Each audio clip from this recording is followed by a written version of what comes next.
Hello and welcome to Chatter Cave, where we'll be talking movies, TV, games, and whatever else we can fucking think of.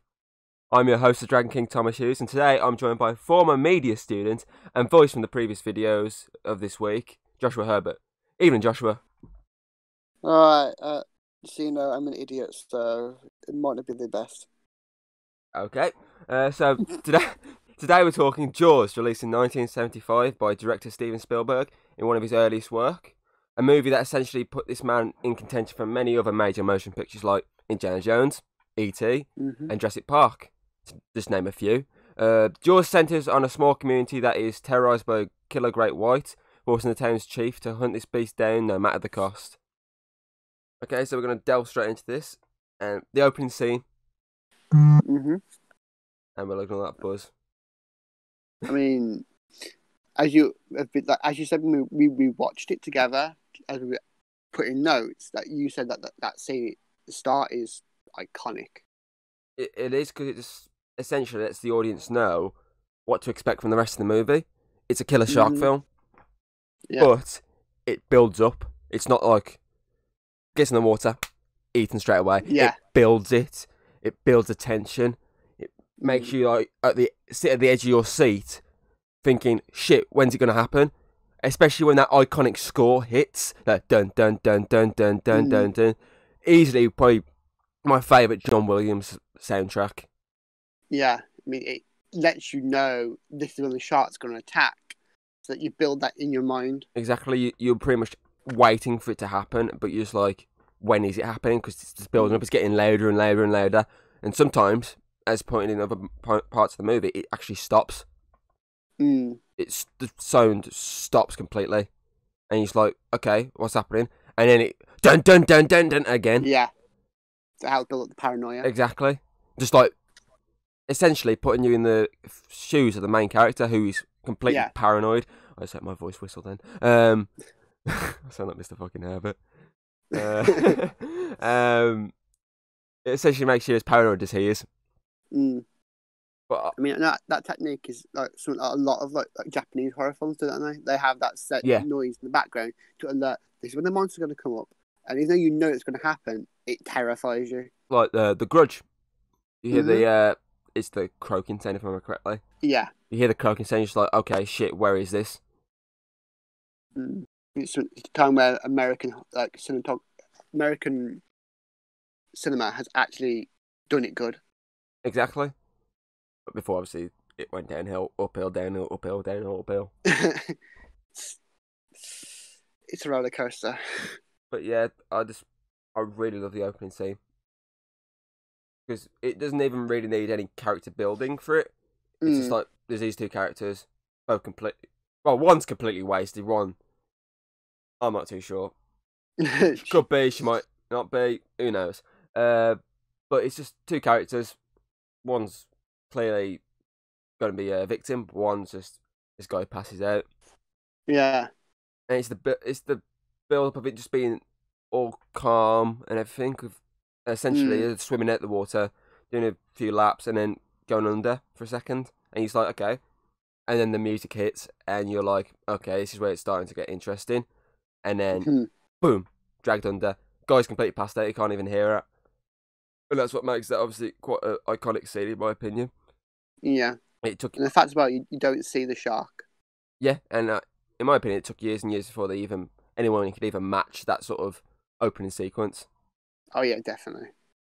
I mean, the way that they've done the shark as well, like not showing it, I think it's genius.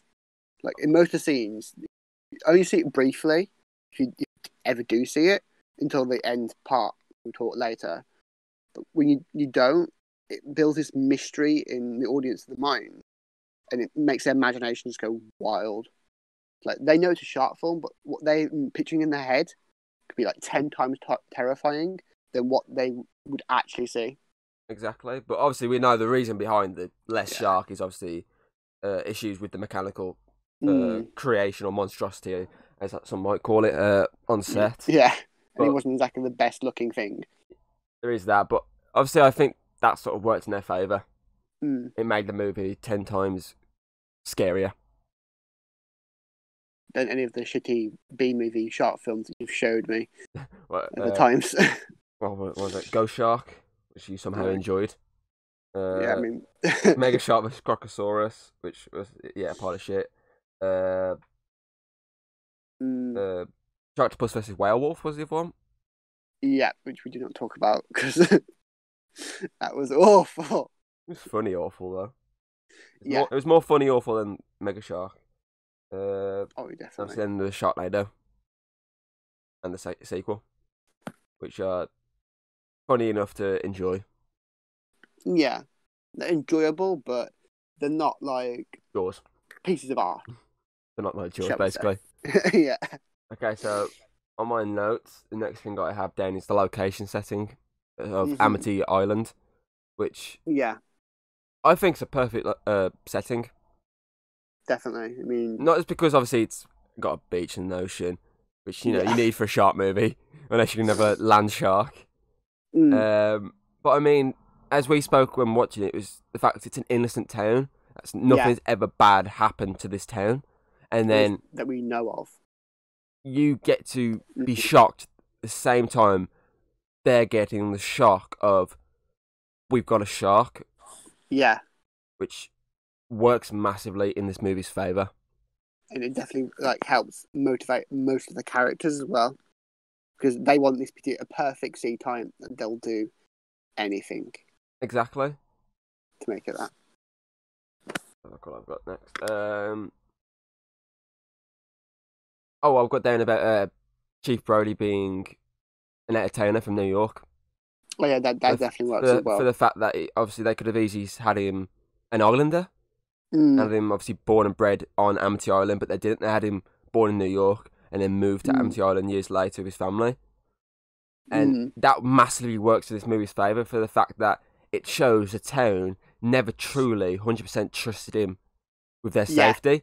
For the fact that as soon as the shark hits and starts eating people, they just brush it off and like, no, we just want money.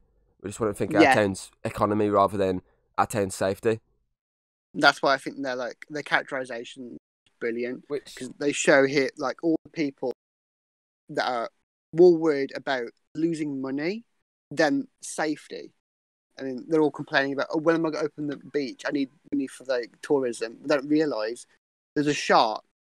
You're not going to get much tourists, are you?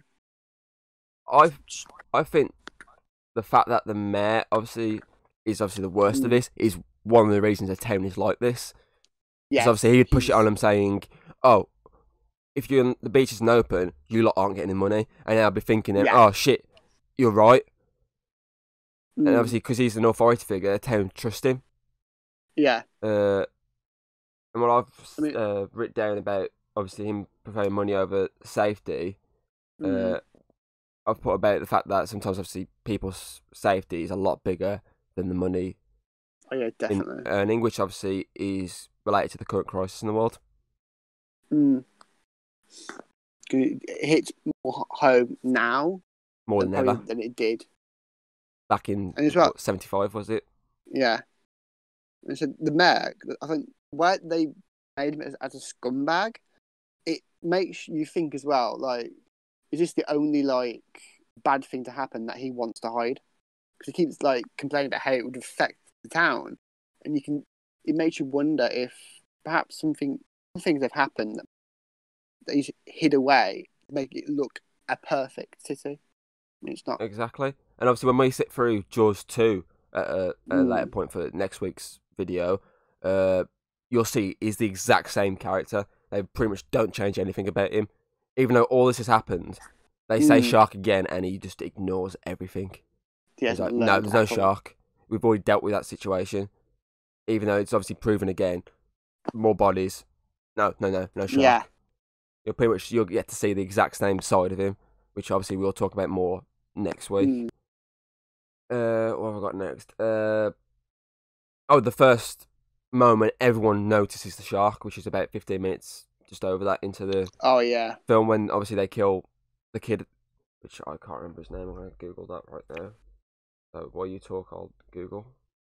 Okay. Well, I will admit that scene itself is just perfect cinematography. I mean, the way that like you start seeing the build up of everyone all happy singing songs, but you can see the shark, and you notice the paranoia of Brody when he notices it.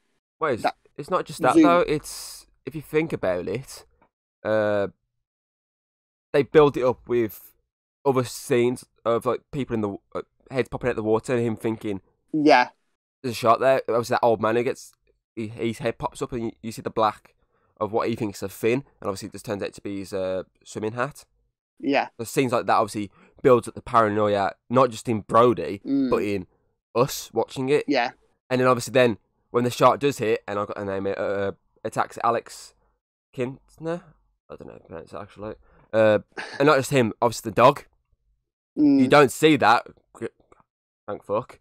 But those two scenes obviously cause him to essentially jump out of his seat and the camera to pan as quick as it can into his face, which, as you stated when we watched it, was an iconic moment. Definitely. I've seen a lot of like people do try to recreate that sort of essence from what that scene creates, and it doesn't work well when they did it. Exactly, it massively works well. I think it essentially draws you in a lot more. You're like, okay, oh look, this is perfect cinematography. Especially if you, as you say, you look at it from like a media point of view. Yeah. You see that and go, okay, that's cool. I loved that scene entirely. I mean, we all learned to do stuff like that, and the impact that film had on a lot of other films, you can clearly see just from watching that scene. I've stated as well the fact, obviously, it's a standout moment, obviously, for the kills as well. Because a lot of films don't have the balls to kill off a kid, or as I say, a dog. Yeah. Whereas this straight away did, and it did it in a very... Even though, obviously, it was pretty much just a drag under the water, but they did it graphically above the water, with all the spurting of blood. Essentially a water fountain of blood coming out of the water. Which is graphic. Essentially, if you look at the first kill of the movie, it wasn't graphic. It was, but it wasn't. For the fact that she was pretty much just dragged. Chrissy was pretty much dragged across the water before being dragged down. Yeah. And you never really saw a mass amount of blood. But then they kill a kid, and you see this fucking fountain of blood just squirt out of the water, and you're just like, shit, this movie means business. Definitely. I mean, like nowadays you've probably seen worse, but back then that was probably for 1975. That's wow. It's essentially like when they killed the kid in Frankenstein. Yeah. When he drowns her. Or even like the fact that, like in Exorcist, they used a kid being possessed. That then was like dark, risky, exactly. And a lot of people complained, and Jaws still risked it. Exactly.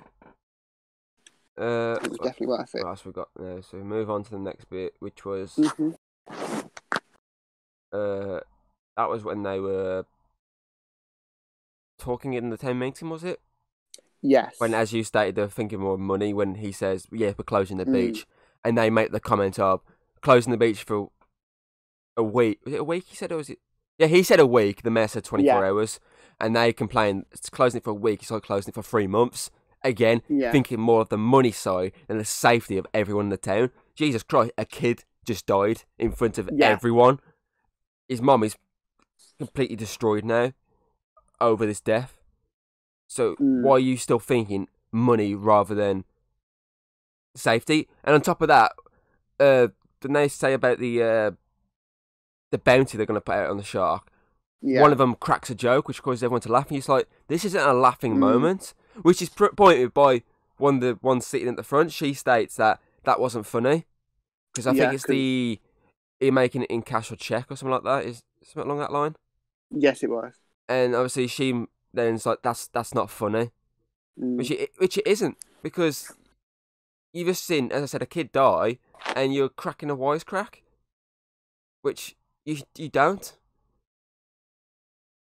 It shows how, like, the mayor's attitude is off of Islanders, really. Exactly, because obviously then he uses his power over Brody to say, "Oh no, it's not been closed for a week. It's just 24 hours, and that's it." Mm. Because then we can reopen and get everyone out there, get some more money into the town, which you're not really gonna with essentially a shark swimming in your waters. But obviously, this scene itself then builds up for the iconic scratching the chalkboard scene. Yes. The reveal of Quint, which is an iconic scene because it's been used a lot in pop culture over the years. Yeah, it's gone from stuff like SpongeBob SquarePants to Bob's Burgers, for example, among many other movies and TV shows. This scene has been used so much because it's just iconic. And obviously, then he essentially tells him, "I'll kill your shark for money, and I'll bring it all in." And essentially, that again, they all sort of are shocked but wave it off, which is causing him to say, "If you need me, come find me." And he obviously just walks off. It sets him up for like the future scenes when Exactly. he does come back. Exactly. And what else we got?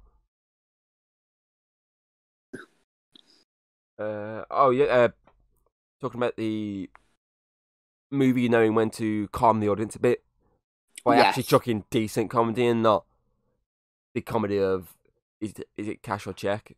That's not comedy, but the scene, which is essentially, it's when they got the shark hung up, isn't it? Yes. And the guy's like, "Oh, what kind of shark is this?" And Hooper, who we'll get back to in a minute, yes, it's like, "It's a tiger shark," and the guy's like, "Oh, what?" The weirdest way. The weirdest sort of, what's the word I'm after here? I can't think of the word, but the weirdest bit of acting. It was a bit of it was very cartoonish. Yeah, very cartoonish for this type of film. Which obviously will bring us back to Matt Hooper now, who, compared to Quint, didn't have a massive introduction. He just turned up, talking to obviously that bloke, and he's like, "Hello," and the guy's like, "Hello to you there, young man." And this sort of just walks off, trying to find Brody, being essentially brushed off by saying, "Oh, can you go and deal with them on the boat?" And obviously he does. And obviously they brush him off as well and start making jokes at him, and he just walks away going, "You're gonna die."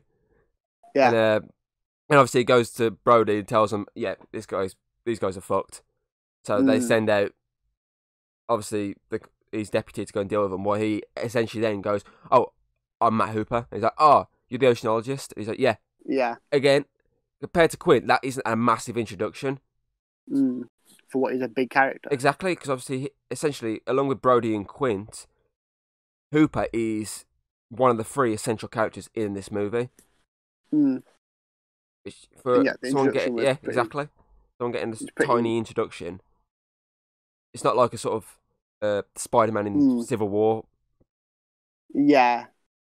In a sense that, obviously, you got the Peter Parker introduction, but I mean, when you actually got to see Spider-Man, that was a massive introduction of him flying down and taking the shield. Yeah. Compared to this is just like bland, but I think it works. It's more realistic. Yeah, it's more realistic in the sense that, I'm the guy you call for. Oh, okay. Nice to meet you again. Not every real person has this massive, like, big introduction. It's always just pretty simple, offhanded. Yeah, I'm the person you're after. Exactly. That's just how obviously life is. It doesn't actually just a guy swinging from the skies, grabbing a shield and saying hello. No fanfare. There's no. Exactly. It's just golden glow. This is Matt Hooper. What else have I got here?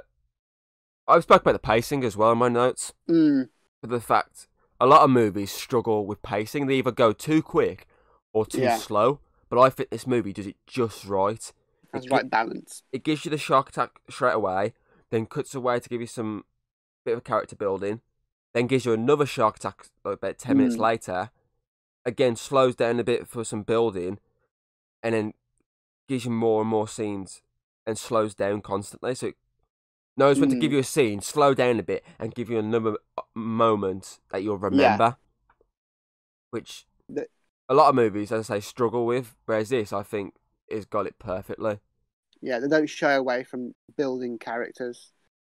So a lot of people think that if you slow it down, people are going to get bored. Exactly. Really, it helps people be invested in the characters. Exactly. And if you see one die, you're like, which is actually care. Which is why they're like able to actually push the characters out more. Because with these sort of slowing down moments, they build the character, get you to know the character. As you say, as soon as they go, you're like, oh shit, that was a good character, or oh, that was a bad character. I don't give a shit. Yeah. But that massively works. Because as you say, a lot of movies they throw a character at you. It's like, oh, you're expected to know them. Like as you say with the Spider-Man scene in Civil War, they expected you to know who Spider-Man is without actually building him up. Oh, it's just this kid. Here he is. Whereas these, you're like, okay, I don't really know who Matt Hooper is, who Quint is, who Brody is. You don't know. They give them their unique moments. So obviously Quint was the Indianapolis scene. Hooper, well, it's bits and bobs here and there. And mainly when he was having dinner with the Brodies. Yes. And Brody, it's the entire film, I think, that it just builds him up. Oh, definitely, yeah. It just has these different moments of showing who he is and what he's about, rather than all at once. It's like, even though it's a shark film, it's Brody's film. Exactly. And, oh, I got it. The fact that, as well, when after the meeting with the townfolk, he actually obviously buggers off to go read about sharks. Yes. To go learn everything he can about sharks. Like he states that no one really knows that like, they're thousands of years old and shit like that. The fact he goes and does that shows that he actually gives a crap about his town and his family compared to the mayor. It also shows how paranoid he is. Yeah, for the fact, obviously, she walked up behind him, put her hand on his shoulder, essentially, and he shit his pants. He jumped back, thinking, shit. He's so engrossed with the reading and worrying about the shark attack, and no one caring, it's going to weigh on him. Exactly. I think that builds up to the scene at the dock, I believe, when those two blokes decide to, in a sense, make their own shark trap by attaching loads of meat to a hook and throwing it into the water and hoping it gets it, which it does. And again, that scene is perfectly built with tension that you think, okay, these two randos are actually going to die now. Yeah. But the fact that when the dock breaks and they go under, you see them swimming, you see the shark and the music going up and it coming at them. And they're like, oh shit, we gotta get out. And it builds it up enough to think that they're dead. And obviously it doesn't happen, but it builds it up enough for it to work. And I think that's also another way it's different to like most shark films we're used to. If a lot of shark films, if they show some random character, that character's gonna die, and exactly it does. But like in this one, it's like different. If you look at when we watched the first Sharknado, they introduced those kids on the bus without the driver. This was a random guy that's driving kids on a bus, and he was dead within moments of pretty much getting off the bus. I mean, his death really was there for a pun. Yeah, for the Hollywood would kill him sign. Yeah, that was literally it. Yeah, but again, as you say, these are essentially two randos who they build up to think they're going to die and just don't. Like we expect that they're going to die. So when they don't, we're surprised. What's next? I believe it's the scene when Hooper goes into the water to try and check that boat out. Yes. I mean, I said as well, like, with that one, when they first find it, they see this abandoned boat. It's like as if it's really eerie. It's like they've found some kind of ghost ship. Essentially. It's very unsettling just seeing that there. And as we stated when viewing it, this scene is excellent in the sense that it builds the audience up thinking, could Hooper die? The fact that, again, he's sort of this guy that's been brought in, but a lot of films would bring a character in and kill him off Yes. within moments, even if it looks like they're a main character, they could be out of it straight away. And the fact that it builds up with the music in the background as he pulls the shark tooth out, it builds a dun dun dun dun over and over again. And you're like, oh, it's getting louder and louder. Is the shark behind him? And the next minute, the head pops up. Yeah. And it replaces the shark, but still gives you a really good jump scare. Yeah. Which, I mean, a lot of jump scares are crap, I will say. Yes, a lot of them are straight up bad. But I think this massively works. And it's so simple of just building up the tension with the music, and then a head just pops up, and you're like, oh shit. And even he, at first, has that sort of shocked expression before just screaming, essentially, and swimming back up, which I really love this moment. Yeah. And it gets me every time. There's definitely an example of how the music makes us expect the shark. Exactly. How it's set in our heads. Because every time you hear that music, you're like, the shark's here. But as proved here, is it though? Because this is actually just a shark attack scene. One that's already happened. But it still builds you up with the shark music. Which is really good. And now we know that the music doesn't always indicate when the shark's coming. It makes you more paranoid if it is the shark or not. Is the shark going to appear now or not? Exactly. Because it's broke there already, so we become terrified. So the next scene we'll break down is the next beach scene. Ah, yeah. Where the mayor, again, thinking of money because he's standing by the beach, this packed beach with no one in the water. He's like, okay, no one's going in. Goes up to someone he knows. He's like, why aren't you getting in the water? The guy gives an excuse, which is essentially him saying, I don't want to go in the water. And the mayor's just like, get in the water now. He's not giving a shit about his guy's safety. This is an old man. Exactly. And his family. Yeah. He's got 2 young kids. And he's making them go in the water. Because I know there was a tiger shark, but he has been told that the tiger shark itself might not be the one that's attacking, but yet he's still making them go. Exactly. And as you stated when watching it, him sending them into the water then essentially created this herd mentality of everyone going, we need to go, we can go in the water now, it's safe, let's all go in. And the entire beach practically just charged into the water. Yeah. And as well, I think that scene as well shows what every one of those people doesn't want to be looking like. So he's like, well, I don't trust it. They want to be like, well, we trust that mayor. Exactly. Because they trust him. But if it was Brody, they wouldn't. Exactly.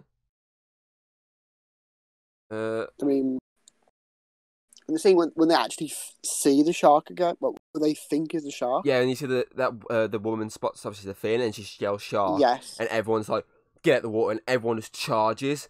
And they just push everyone out the way just to get to safety. Yeah. And as you say, this sends you mass hysteria. Definitely. And obviously, it causes a lot of damage, which is proved when they obviously all charge out. And that old couple, there's an old couple that hits the ground, and obviously someone has to drag them out because they're being trampled on. Yeah. And that also shows you how, panicking in those situations. Exactly. It shows you how panicky the town still is. Even though they all went in because one person went in, they're still shit scared of the water. One, essentially, shark call would actually cause them to straight away get out. Which obviously you're going to anyway, but I mean, if you know there's a shark out there, you wouldn't have gone in. And obviously they know this, they've caught a shark, but as you say, we know it wasn't the shark, and it's been pointed out it's not the shark. Yeah. Which was, I believe, would happen before this when Brody and Hooper broke in after having their drunken meal and put the shark apart. And went, this is your shark. And obviously, they told the mayor, he brushed it off, and still told the press that, oh, we've caught a shark, don't worry, it's all safe now. Which obviously, by this scene, it wasn't. And obviously, this scene turns out to be 2 kids playing a prank with a fin. Which, as you say, is dangerous to do in general.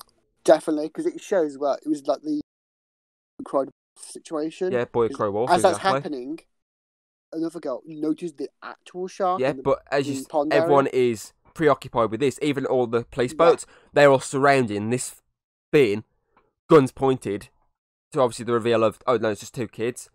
And as you say, there's that woman. She's painting, was she, or drawing? One of those. Yeah, she's being artistic. She looks out and sees a fin and starts yelling. And obviously everyone's too far away to get there in time, which obviously by the time they realise, it's way too late because the shark's already got into the pond, taken out the guy on the boat in quite a visual way, and then knocked the kids off their boat. Luckily not getting them, but traumatising the hell out of Michael Brody, I think his name is. Yeah, Michael Brody. And at the same time also traumatising Sean Brody, because you see it cut to him and he's crying. Obviously, it's because his sandcastle's been completely mushed. He's a kid. Exactly. And he's straight up crying. And this scene, obviously, then builds up to Brody completely slapping and having enough. But the fact that when his son's in hospital, when his son's in the hospital, and the mayor's there, he essentially grabs him, drags him aside, he's like, "You're signing this. I'm getting Quint. We're going after this shark." And he's like, he's tries to then, I'm sorry, apologise. And Brody's like, "Just sign this now. I'm going after him." Because now, it's personal. Which it is. Yeah, it is. It's massively personal. His child.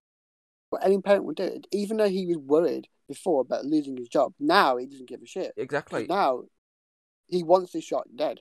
Exactly. Even though he didn't touch his son, it's mentally scarred his son. Like it could have got him as well. Exactly. Put him in danger. It even showed it going at him, and you're like, crap, it's going to get him, then it just misses him. Which also, reason why I think they showed the kid dying before Just make you think that actually a kid could die again. Might do it. They might do it. Exactly.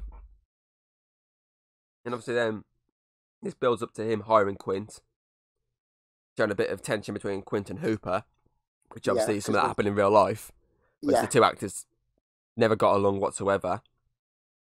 Obviously, they went out on the boat. They obviously spent the next, about 15 minutes on the boat, something like that. Yeah. Spent a while on there. And as we stated, there's a scene later on when Brody's messing with the tanks on the boat. And that is great foreshadowing. Because obviously Hooper tells him, don't fuck up with them, because they'll blow up. And that's obviously something that you see later on. And I said to you that I've watched this film like a million times, and I never picked up on that reference. Because I never sat down and cut it apart. I sat down to watch it because it's one of my favourite films of all time. And when I watched it with you to actually cut it apart scene by scene, I noticed that scene and I was like, oh shit, yeah? Yeah. The blow up scene is a reference to something from later on, which is excellent. You learn that a lot when you analyse films. Exactly. Things. As I did with watching Rise of Skywalker. Yeah. When I watched that again on Blu-ray, I think it is, I brought it on. I watched it and I couldn't watch the end scene properly because I was told beforehand it reminded someone of Avengers Endgame ending, and then I sat there and went, oh shit, yeah, and I had my head in the pillow complaining about how it's exactly the same as that movie. Disney carbon copy. Exactly, it's a Disney carbon copy, just with spaceships rather than people. Yeah. And obviously I missed multiple things. I was like, oh shit, I missed that. I like that scene, but I missed it because I was too busy complaining about how it's a carbon copy of that film. What we got next? Back to Jaws. Yeah, back to Jaws. The iconic line of you're gonna need a bigger boat. Yeah, definitely. Again, another scene that's been done in a lot of pop culture over the years. Oh yeah, that is like peak intellectuality. To me, I think it's the top moment of the movie, in my opinion. Oh, yeah, definitely. It's even if it's just a little quote after the shark jumps out of the water. It's just the build of it when Brody's complaining like, "Oh, slow ahead. You slow ahead? Why don't you come chuck some of this shit?" And next minute, he just bursts out, and he turns around because he hears the obviously the piercing of the water coming up, the splashing, Mhm. then slowly back up and say to Quint, "You're gonna need a bigger boat." And Mm. it's the first time you really get a good view of the shark. Yeah. Yeah, you saw the shark when it attacked the guy on the boat earlier, but it Mhm. was just from like a side angle underwater. It was It not was something brief. exactly. It was something below water. This is the first time you've seen it burst out the water, Yeah. and obviously Dave's seen this for the first time, the exact same time as we've seen it, pretty much for the first time, Yeah. and they're as shocked as we are. And the fact I love that Brody's actor Roy Scheider, I hope I got that right. Hmm. I read ad-lib the line pretty much. Is what Mm. makes it even better for me, because it was a line that wasn't in the script, and he's just like, "You're gonna need a bigger boat," and everyone's like, "Keep it. It works so fucking good," and I'm glad they did. I'm pretty certain I've got a shirt somewhere. It doesn't fit me anymore. It was like a cartoon Jaws t-shirt, and it has the line, "You're gonna need a bigger boat" on it. Yeah. I mean, It's just an iconic like, line. it's seen in almost all forms of media. I mean, Lego Jurassic Park had it. Which bit was that in there? Personally, it was. I think it was on the second film. It was supposed to be the second film, but in the game. I can't remember that. If You showed it me? I find the clip, I'll clip it over this. You showed it me. Did I? Yeah. And again, it's been a long time since I played that game. I played that game years ago. I keep meaning to re-buy it on PC to play it, but I haven't had a chance yet. I know if I buy it, I'm never going to fucking play it. The amount of other games I've done that. But yeah, I have to look into that. It's been used in a lot of stuff, so. Exactly. That's why we had to re-watch this, even though I've seen it a million Mhm. times. Well, I had to re-watch it. You had to watch it for the first time. Yeah. But as you stated, you know this scene. That's yeah. You know on this the scene, first, and yeah. it was the Brody with the camera zooming in on his face. You pretty much knew those two scenes before even watching this movie, because you at this moment you knew when it was building up. You go, "Oh, I know this scene," and you'd never seen this movie before. Okay, you've seen the spoof of it, the Keith and Paddy one. Yes. But you've never seen the actual proper movie. But you sat there going, "I know this scene." Mm. I remember, like, the first day of media in college, the very first thing we had to do was analyse that specific scene. Exactly, which shows how iconic the scene is, that it's still being used today in educational purposes, which is excellent. Think of a film that, okay, is now 45 years old. Its anniversary this year. I think it's the back end of this year, so December time. It shows its legacy. Because obviously they've remastered it for 4K, which I caved in after talking to you about it on. When did we watch the movie? We watched it on Monday or Tuesday? Tuesday, wasn't it? Tuesday, yeah. After watching it, I caved in just before work and went, "I'm buying it," and I pre-ordered it because I want to watch the 4K copy, because I saw The Shining in 4K, which was a remaster. Which I'm not the biggest fan of The Shining, but hopefully at some point I want to look in actually review that movie. And I believe I'm talking with Connor about reviewing it with him. I'm not the biggest fan of that film, but I watched it in 4K, and it's fucking stunning in 4K. Yeah. It is beautiful to watch. And I think this film is going to be the same. Definitely. I mean, the oldest film that we ever had to analyse was Psycho. And that was more for the, like, psychological side of it. That's still a film that I need to sit down and properly watch. I've never properly watched it. I've seen people talk about it. I've seen clips from it, and I know the iconicness of it, but I've never actually sat down and watched it. I know the Vince Vaughn remake is on Netflix, but I want to watch the original Alfred Hitchcock one. So I need to try and pick that up when I get a chance. It is good. We had to analyse.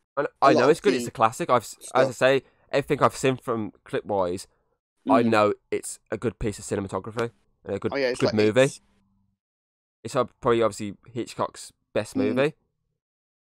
Even it's so simple. It's just like this. It's just like this. It's so simple of a movie. Someone essentially killing someone. It essentially gave us the slasher genre before the slasher genre was even a thing. Oh, definitely.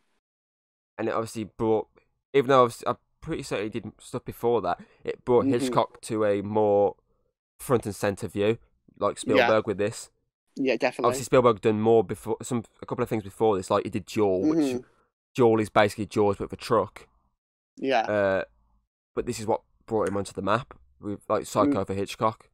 Like with Psycho, like that had the main character die halfway through the Exactly. film, Died quite quickly.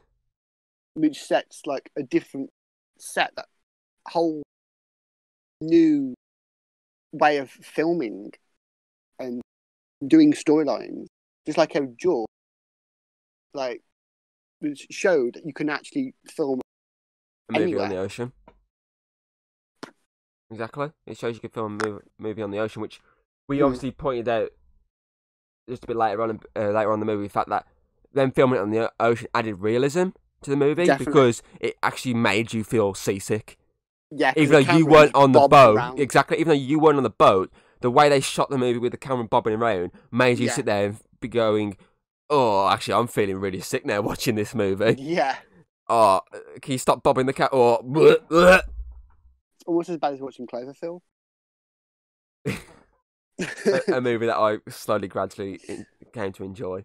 I enjoyed 10 Cloverfield Lane much more, but Cloverfield is okay now for me. I just can't watch this one. It's the only found footage film I really can actually sit through. I hate found footage films.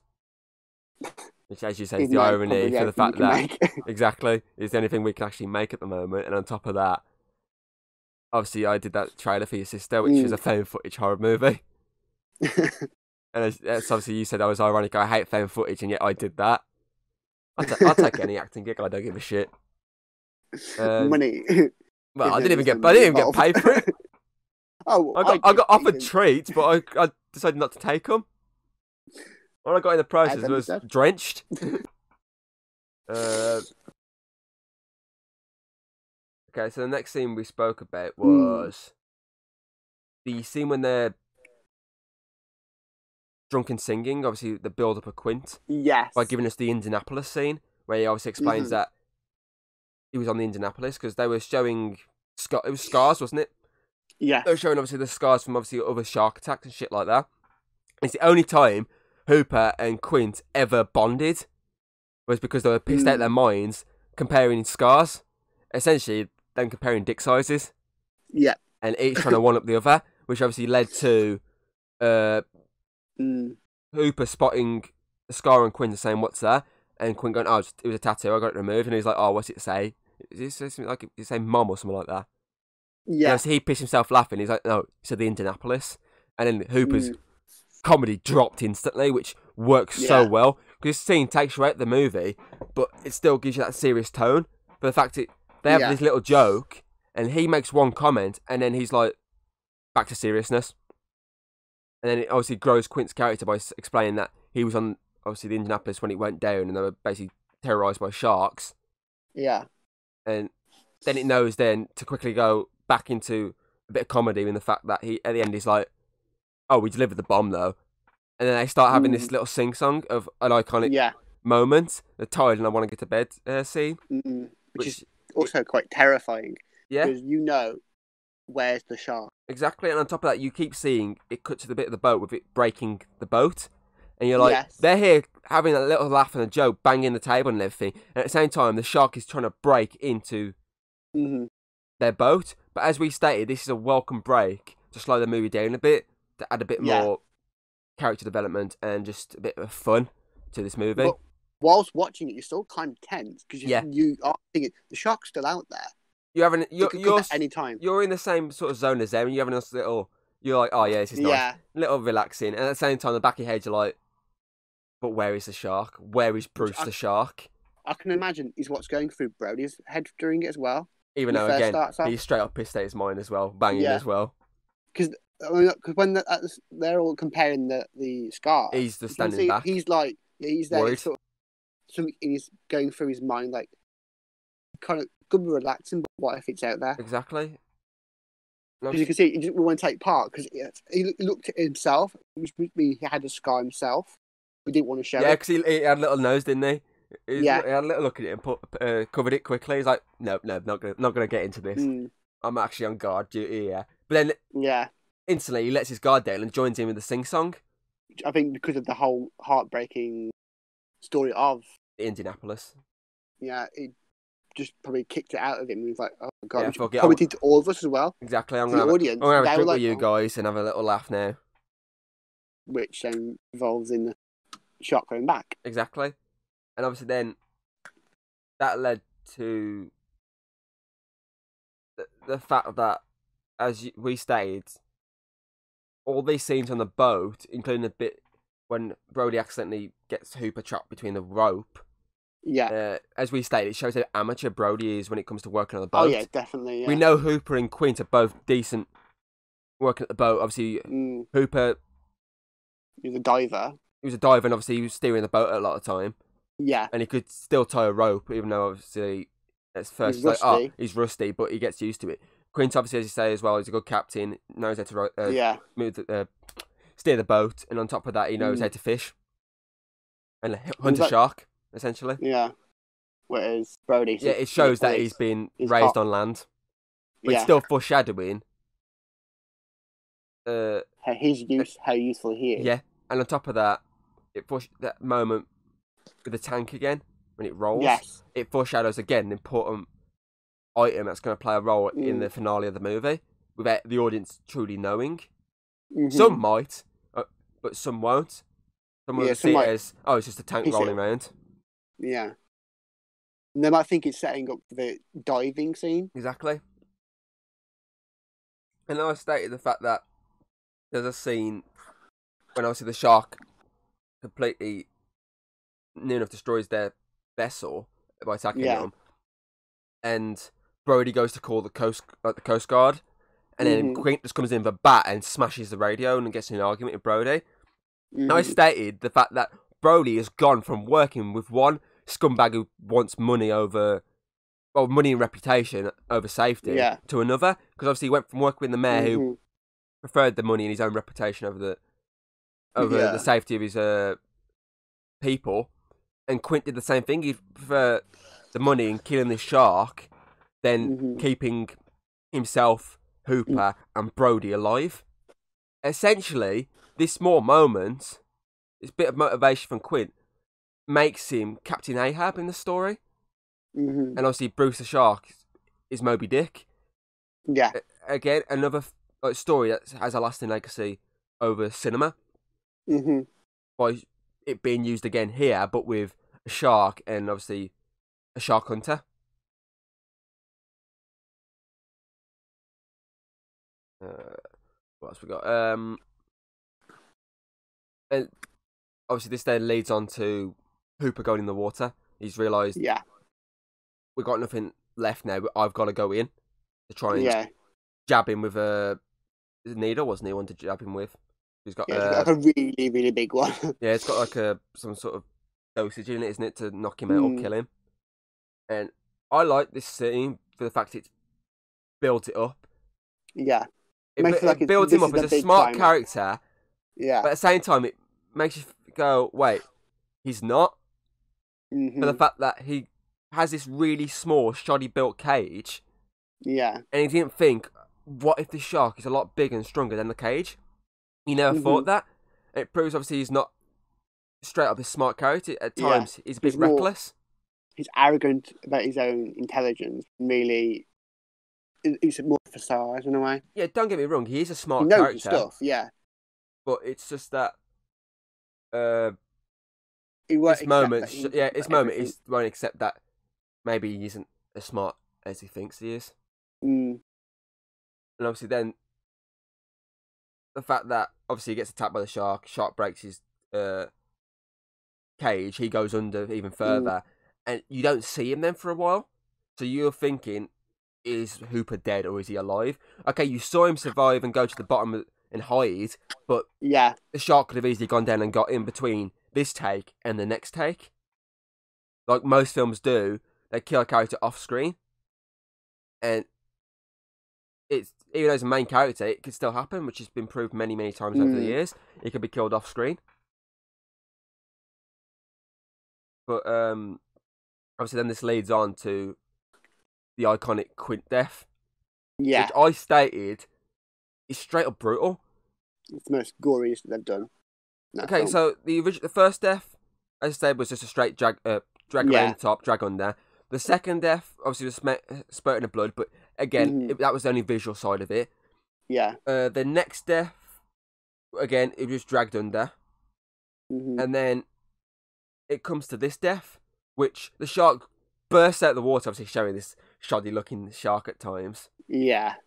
And Quint obviously falls down to him and obviously managed to hold on until, again, the item, which is going to obviously play part in the next part, lands on his hand, causing him to let go and fall essentially into the shark's grasp, into his jaws. And obviously he tries to kick out to try and push him back, but obviously gets grabbed by the shark, forcing him to grab his knife and try and fight back.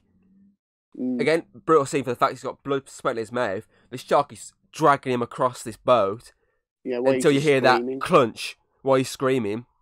Until you hear that like crunch, and he just stops. He drops dead, and it's dragged into the water. And obviously, this is just a movie that a move that works for this movie.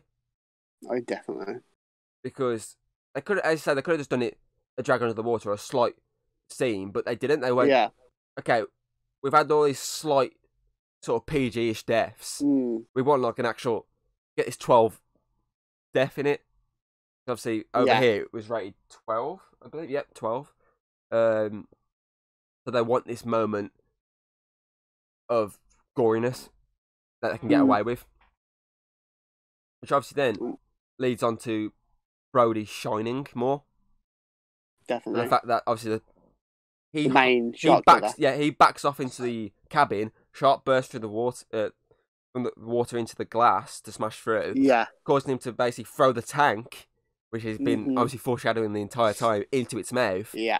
Before grabbing a big massive spear and his rifle and climbing onto the crow's nest, essentially. Yes. The massive. And obviously holding onto there as it bursts out the water, and him obviously having to jab it with the while the boat while it's still sinking. He has to jab it enough so it backs off, which then leads to the iconic moment, which has been myth busted, but I don't give a shit. We don't talk about that. And also another iconic line in the movie. The fact that obviously as it's going down, he's sort of resting himself, and as soon as he sees a shark, he starts taking his shots, with him constantly saying "blow up" before he manages to get the final shot while saying "smile, you son of a bitch." Yeah. Which obviously leads to that massive explosion, which spurts all the shark everywhere and causes Brody to break out in laughter. Which is something that works for me, because he knows that he's won, so he's just his emotions have just gone wild with the laughter. And also it sets up like why he was in the film. Exactly. Those two were like they all knew about sharks. Diver, the shark hunter. Yeah. But this one he's a police officer. Essentially, Quint was there to give him the boat. Okay, they could use any boat, but his was a proper fishing boat. Hooper was there for the equipment, and the diving side of it. Whereas Brody was there for the shooting part of it. Yeah. In fact, he's a cop. He knows what he's doing with a gun, which obviously proves it here when he managed to fire at the tank and completely blow up the shark. It's also realistic as well, where he gets a few missing shots. Yeah, because he just hits. It's hard to shoot. Exactly, especially with him slowly descending into the water, because at the same time the boat is still sinking while the shark's moving. Exactly, at a decent speed. I just think this whole scene is a great piece of cinematic. Sorry, pardon me. Cinematic history. I just think it's a perfect end for a movie. I think a lot of films probably try to recreate as well. Even the sequel and the other sequels try to recreate it, but failed badly. Yeah. Which obviously we'll point out when we talk about them. And obviously, this scene, it's when it obviously fully descends into the water, the shark's hurtling down dead. Brody fully sinks into the water, and he sort of managed to grab onto a bit of wood. You then see Hooper, finally. Up until that point, again, as I said earlier, was don't know if Hooper is actually dead. Yeah. Until the very last moment, which is a good bit of storytelling, because it builds the audience's tension of where is he, where's Hooper? Yeah. And then bam, there he is. When he comes up, like the first thought in your head is like, "Is another shark?" Then it's not. Exactly. It's him. It's him. And even when they paddle away at the end, yeah, you start thinking, is there another shark? Because it sort of pans away, and Yeah. a lot of films would then chuck a shark fin at the end just to get the audience to go, oh, another shark, and it swims around. It's stuck in our minds. Exactly. That this is how these films are. Exactly. But obviously, the end scene itself, it just really works. Even after the shark's death, I mean, it just works with a good bit of building up to. Oh Yeah. no, here's Hooper. Swim away. They even do that little bit of comedy in the fact of the one saying, "What day is it?" And he's like, Yeah. Tuesday, Wednesday. I mean, I don't. And he gives a date. And he goes, "Oh, okay." And he goes, "The tide's with us then," and they start swimming, and it just ends. And he's like, "Okay." They could have obviously put a shark fin at the end, but they didn't. They just were like, "No, this is it. They've won." And obviously, then it shows you the beach as they're coming back up onto the beach as the credits are rolling, and then that's it. Movie's over. Which is obviously, as an overall, the film itself, it just works. Yeah. It's one of those films where it's just so different from whatever, especially nowadays, what we're so used to. Exactly. That it's a pleasant surprise. Exactly, because if you look at something like, think of an example of a shark movie. Oh God. Bait, which is an Australian horror film. Yeah. Which is a very actually decent shark film. That ends with like it panning onto the ocean and a seagull getting devoured by a shark that jumps out of the water. So they could have easily had something like that at the end, but they didn't. They just went, no, they've killed the shark. Because obviously this was meant to be a one-shot movie, because how well it did, the studio's like, oh no, we want to make another one. Which obviously, for money reasons, but as proved by Spielberg, he doesn't give a shit. He doesn't want to make the sequel. Which obviously we'll talk about more when we talk about Jaws 2. But I think it's about time we actually give a quick overall and a rating. Yeah. So overall, I think the movie is a standout of cinema. Definitely. Of the cinema. For me, over 10 years, it was my favourite movie of all time. And it still hits hard to me as a great movie. Yeah. So I mean, the cinematography was like brilliant for its time. Yeah, exactly. And the score over that as well is excellent. It's very difficult to even match that nowadays. I mean, like, even though we said it like so many times, it's iconic. It is. So my overall rating I give this movie is a 10 out of 10. Obviously, you would, yeah. I've given it an 8 out of 10 because obviously I don't have the same like nostalgic look at it. For me, it was my first ever time seeing the film. It's definitely one I would definitely watch again. Well, when I get the 4K, you'll have to hop on round and have to watch it. But to me, the other films that I would also watch over it, but I still enjoyed it. Okay, so that gives the Chatter Cave rating overall of 9 out of 10. Okay. I can accept for that. So one thing I did state before, obviously we recorded this, was I wanted to talk about the legacy and impact it's had on. Yeah. Not just like other movies and TV shows, but like merchandising. They're still making these merchandising today. Look at Funko Pop vinyls. The middle of last year, was it back in last year? I can't remember off the top of my head. They actually made a Jaws line, so they released Quint, Hooper, Brody, and then 3 renditions of the shark. They released the shark by itself. They released a shark with a tank in its mouth, and they released shark with Quint in its mouth stabbing it. Yeah. Which is one I never got a chance to grab, which is a shame. I fucking spent ages waiting for it to go on sale, and I forgot about it, and it was sold out by the time I got there. Which I'm very annoyed to this day about. But it's not just like those sort of things. It's like I have a collectible coins from like different anniversaries they did of it. Yeah. And they've done one there for its 45th anniversary, which obviously is a big, massive year for it, 45 years old, which is why they've then gone and remastered it, like they've done with a lot of old movies on its anniversary. They've remastered it in 4K to give you this much better movie to watch.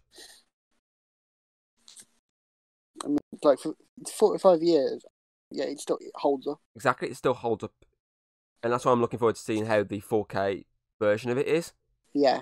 But as I say, it's not just like these coins, these Funkos.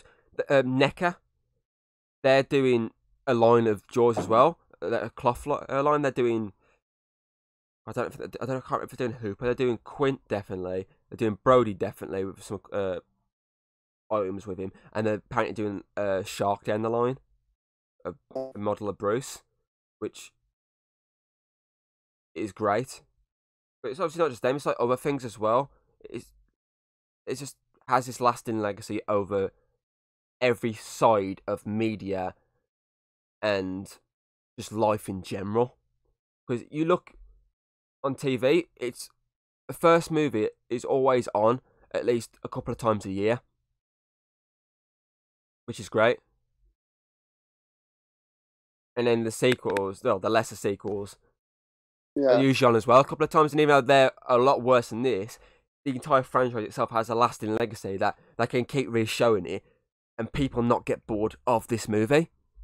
Like as I said, I've got to watch it more than 10 times. I'm not bored of it. Sometimes I can watch a movie a couple of times and I've had enough. I'm like, okay, I don't want to see it again for like another year or two. But that film I can watch a couple of times. Like I watched it Tuesday with you.